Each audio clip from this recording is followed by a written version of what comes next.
الو. ايوه، احنا شرطة البنات. عرفوني ازاي اقدر اساعدكم. يا خبر ابيض، عندكم بنت بتضرب القطة بتاعتها؟ اسمها ايه البنت دي؟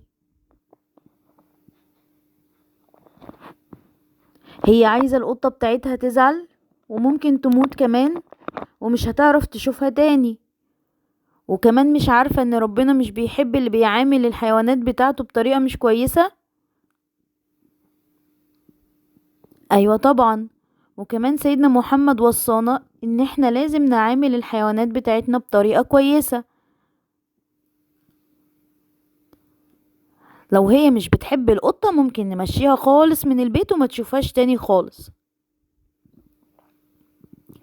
بتحبها؟ امال ليه بتضربها؟ لا، احنا كده مش بنلعب، هي كده ممكن تتضايق وتزعل. خلاص، عرفت ازاي هتلعب معاها من غير ما تضايقها وتضربها. خلاص اتفقنا، ولو ما سمعتش الكلام وضربت القطة بتاعتها تاني كلمونا واحنا نيجي ناخد القطة عندنا خالص ومش هنديها لها تاني. اتفقنا. مع السلامة.